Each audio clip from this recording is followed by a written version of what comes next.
Could I see a show of hands of everybody that is opposed to the resettlement subject? Thank you very much. I think that is a pretty resounding statement right there. So thank you for showing up and showing us that. I'm not opposed. I'm not opposed. I'm not opposed. You asked everybody else if they were opposed. Well, then how many How are many, not? raise your hands, how many are not opposed I'm not to the opposed. resettlement of the refugees? We have, like, Yeah. maybe half a dozen, 10 of them. What about the rest of us then? We can open it for them. Yeah, I'm here representing at Thank least you. 5 or You 10 just other raise your people. hands, that's an equal opportunity. Shut up.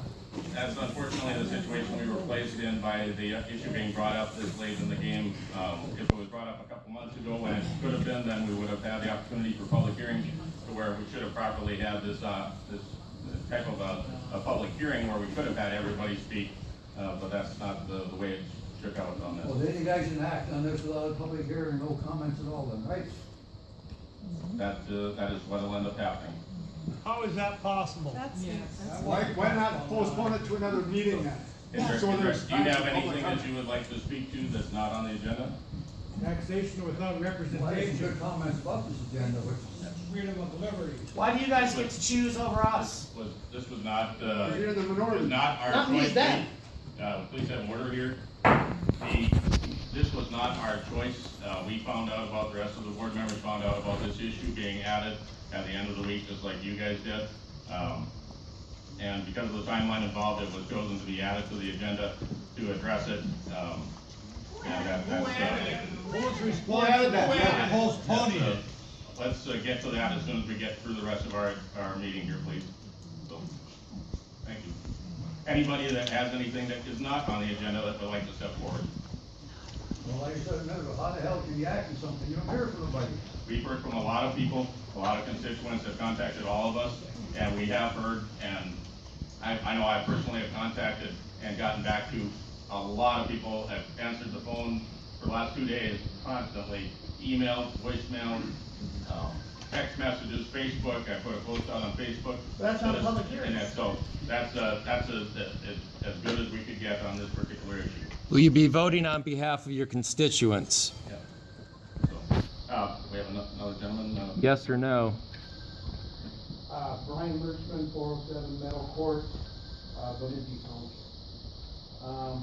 Within the President Trump's executive order on enhancing state and local involvement in refugee settlement, it states that you have 90 days within the date of this order. Brian, and technically, I think this is on the agenda, so we're, I just want to point it out that Yeah. it states that you have Yeah. 90 days to. I addressed that as well, and I was told that it was 90 days for the department to come up with a plan, and that apparently was still able to be moved forward. I thought that might be a moot point at this point as well. Because the letter, what do you call it, the executive order was done on September 26th, and so 90 days from there would have already expired. Okay, section 2 states the state and locality both constant in writing to the resettlement of refugees within the state and locality before the refugees are resettled within the state and locality. I can give you this for record if you want. Yes, Commissioner Olson? If we're not gonna have a public hearing, we're not gonna have a public This is a discussion on basically the 90 days that it states here, and also the 10-day rule. Notice for public hearing. This is not a public hearing, though, Brian. But you're not gonna have a public hearing. We're not having a public hearing. Then you better change it. Well, then Yes. you're not a Time to recall the county board. So, any other people wanting to address the board that are item not on the agenda? Involvement of the refugee resettlement. And Commissioner Olson, would you like to say anything about this? Sure. So, it was when I was at the Association of Minnesota Counties, I didn't know about this, this executive order until I was at the Association of Minnesota Counties annual conference, and a commissioner from Candy, Ohio was talking about the vote that they did and the difficult night that they had, and I asked him more about it, and then that's when I found out about it. So I communicated with the administrator that if we don't hurry up and act on this, because non-action is an action in of itself, it's interpreted as a no vote. That's right. And so I said, we need to have a vote on this. I don't want my vote to be assumed by the State Department. So that's why we're here. I will say that this is not, as some have alleged, my idea.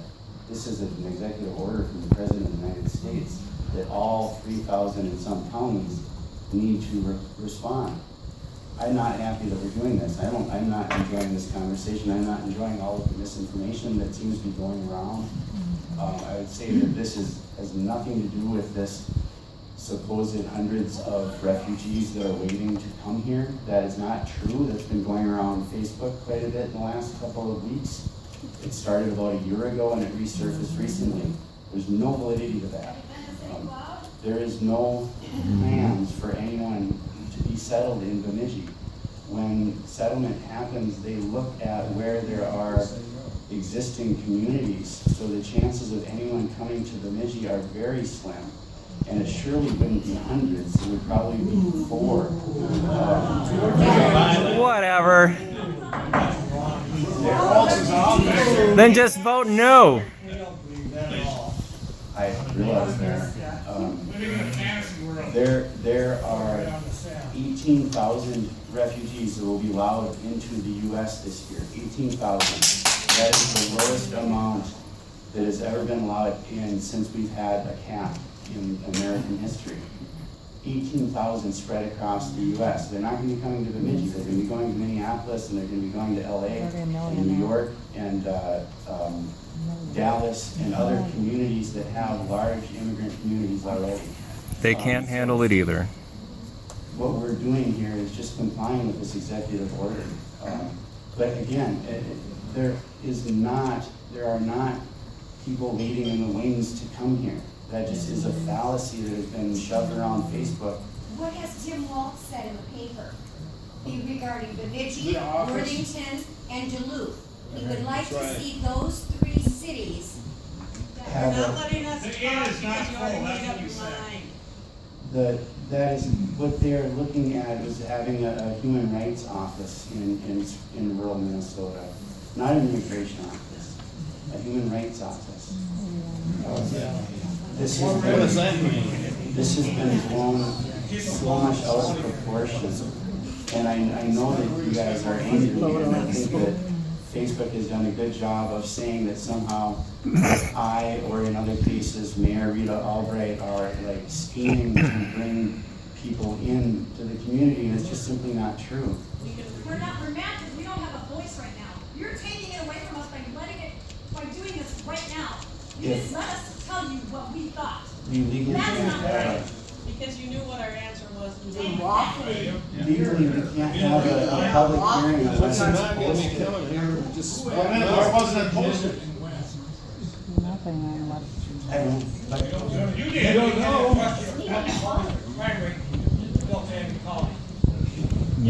Please get order in our boardroom here, please. so I guess in closing, I'll just say that there are not people waiting to come to Bemidji. There are not hundreds or thousands of refugees waiting to come to Bemidji. My question to you is this. Thank you, Commissioner. Yeah. You checked with Wilmer? Did you have something you wanted to add?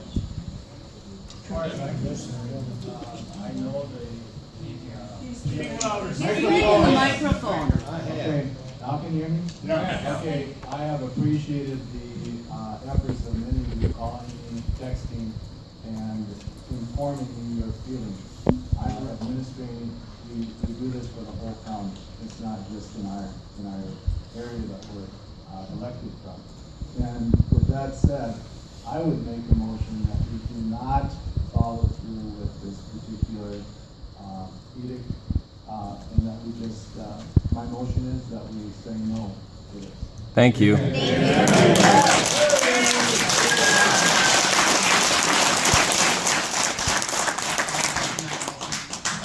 I've got a motion from Commissioner Anderson and a second from Commissioner Lukacek to basically make this null and void and not follow through with the resettlement of refugees to Beltrami County, essentially doing what we would have done if we hadn't had this issue brought up That's right. by Commissioner Olson. No. Again, Mr. Chair, I did not bring this issue up. The President of the United States did with an executive order. We are we were doing not our planning- job by responding to his Commissioner executive order. This would not have been on today's agenda had you not brought it to the administrator, therefore you brought this issue up. It would have Should I been, not have? it would Should have I been, not have brought this up? it would have been no issue, because we would, the citizens that are here, a vast majority of them, and the vast majority of the citizens that have contacted me are diametrically opposed to this, and therefore, it would have gone through with exactly the way the president executive order was stated. It was an automatic opt-out. We would not have been involved with this, and the refugee resettlement would not have come to this issue and caused all these people stress. Government starts at Thank you. local level. Therefore, so we have a motion and a second. Is there any other discussion? Mr. Chair, Yes. I feel a lot of folks thinking that we are heartless and we're not considering the situation. We are elected officials. We've been tasked tonight with a parliamentary procedure, Robert's Rules of Order.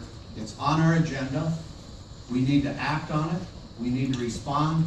And the best way we can act and respond, as Commissioner Anderson alluded to, is that today, since Friday when we received our agenda, I received a total, I did a count on it, about 140 phone calls and emails. Of those 140, 2 were in favor of it, and 138 were opposed to it. So, as a representative of my part of the county, and with the current state of affairs in our county, I don't feel it's prudent to bring refugees to our county when we need to take care of all of the issues, all of the folks that we need to take care of. You have my vote.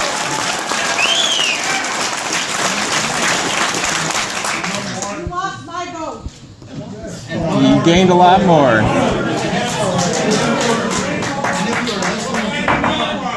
And if you were listening to my last comments, it's not easy to be up here in these shoes.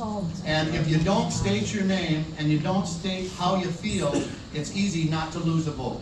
But I, for one, will make a statement, and everybody here now knows where I stand on this issue. Thank you. And it's not based on some emotional response to the topic.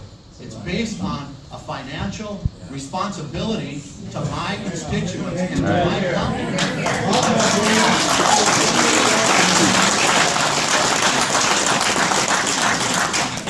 Commissioner Sumner, you have a comment? Yeah, Mr. Chair, I have a couple of questions. In the agenda bill, it says that the executive order does not go into effect until June 1, 2020. However, resettlement affiliates and nonprofits need to submit their placement strategies to the State Department by January 31st. Have we heard from any affiliates or nonprofits of their plans? No, we have not had any requests for consideration from those nonprofits. And if we do decide to opt out tonight, how would this affect their ability to meet in the future or next year, or is this a year-to-year thing? I honestly don't know if it's a year-to-year thing, but if we opt out, Beltrami County is not an option for them if they were to bring refugees in. They could not resettle them in Beltrami County without the board's approval. The counties, cities, whatever, that states that have opted in, and that those are the only places that they would be allowed to resettle the refugees. So we would not be on that list.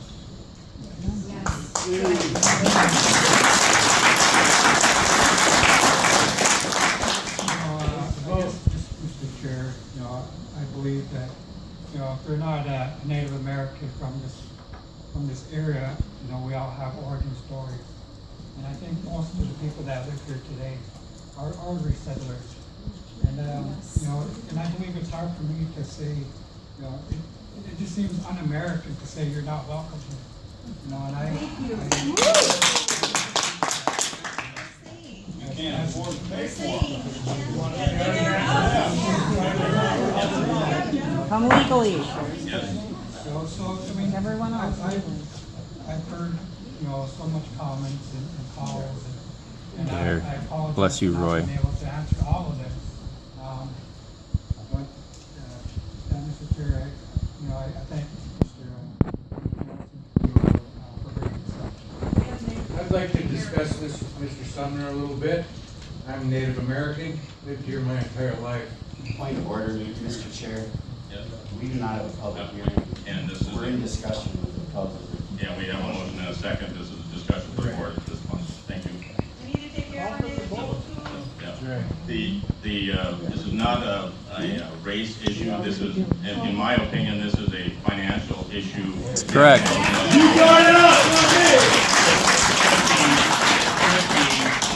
Taken care of right at that should be where it starts and stops right there. We shouldn't even be considering this. We have been at a fiscal cliff. That's right. We've been possibility of going bankrupt due to our situation. How could we even think about, opening the door to a bunch of potential more expense to our county, and taxes are high enough.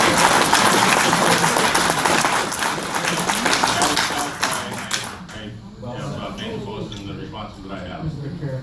Yes. It was reported in our work session this afternoon that, our issue isn't a fiscal cliff, it's a rebuilding the reserve. We're out of the woods with our financial situation. Can't hear you. Sorry. Mr. Chair, Go ahead. Mr. Chair, if I can say something quick. I Answer that, Commissioner Olson. appreciate that. So I think that the motion is going to carry, and I guess we will be making history today because we will be the first county in the U.S., I believe, but for sure in Minnesota, that is going to say that we are not going to accept it.